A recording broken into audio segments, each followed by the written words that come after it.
Okay, so now let's go on to this.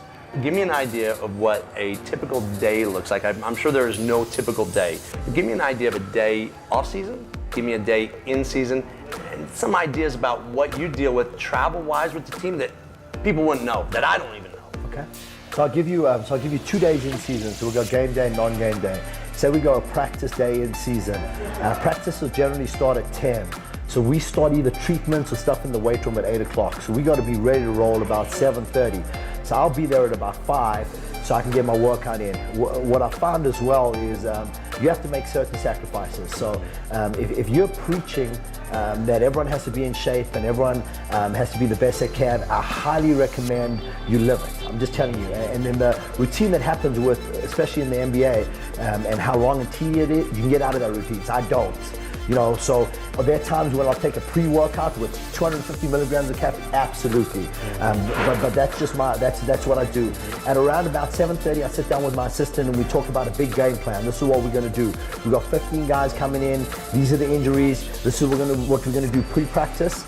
With our workouts on the guys coming in. This is the young guys. What we're going to do is a warm-up for the guys during practice. This is what we're going to do during practice with the guys that are not playing. Post-practice, who we're going to do. Then a lot of times, by the time practice winds down, treatments wind down, be like 12:30, 1 o'clock. A lot of times I'll do an appearance from 2 to 4, then I'll go home. By the time I get home, settled, it's already 6:30, and that's on a non-game day. And then we go into a game day, which could be the next day. So we have shoot around at 10, same procedure. We got to be ready to roll at 8, because guys come in early depending on where they at. So same thing, again, where my lifting is or where my workouts are, get my lift in, everything ready to roll, 7:30, we ready to go. Guys come in at 8, and there are other auxiliary people that we train as well. We go to shoot around. Again, if we're rehabbing guys, if we're not after shoot around, we lift some of the guys before we do some prehab. Then what'll end up happening, that'll be done around 11:30, 12. Go get some lunch. We'll be ready again to roll at about 3. Guys start coming in 3:34, especially guys who are not getting minutes. We work them up all the way until about 5. That's when the team starts coming in. We get guys ready from 5 all the way until tip-off, which is at 7. Then we're in the game. We're at it now, so you better be ready to get these guys popped. You know, something happens, we're getting them going. Sometimes the game goes until 10, no, it'll go about 9:30. Done with the game.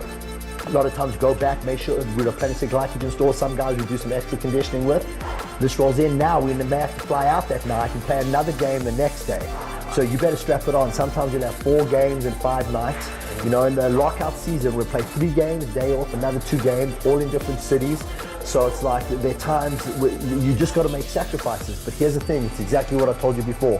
If you've set a premise where I'm going to be the energy guy and I'm going to bring it every day, better strap it on, because I'm telling you, by month 5, when you get home, you didn't even play, and you lay on the couch and you can't move, it's like you better just stay with it. And that's what people don't really understand. A lot of times you cannot allow what people will perceive as a grind to pull you down. You just got to keep going the whole time. Yeah, just keep your blinders on and get it done. Keep grinding away. And Lauren, you do, again, I'm going to reiterate the great job you do here, because again, I'm so blessed. I've been with this unbelievable organization, but I'm hired by the organization, and the great thing is I take huge pride in what I do.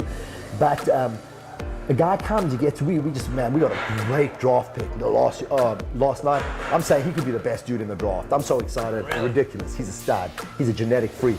6'5", 6'9", dude, a freak. I'm so excited. But anyway, so these guys roll with me, and they require to do certain things. Now, I'm not a huge believer in negative feedback.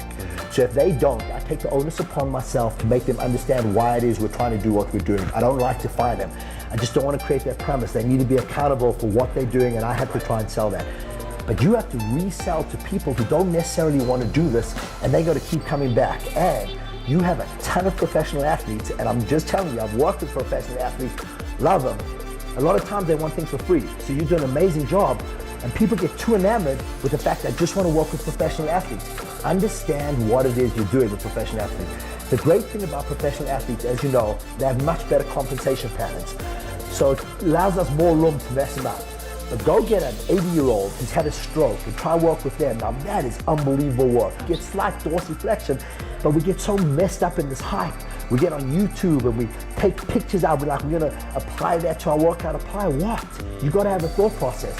So you gotta take a step back, and especially with a pro athlete, just understand what it is you're getting yourself into.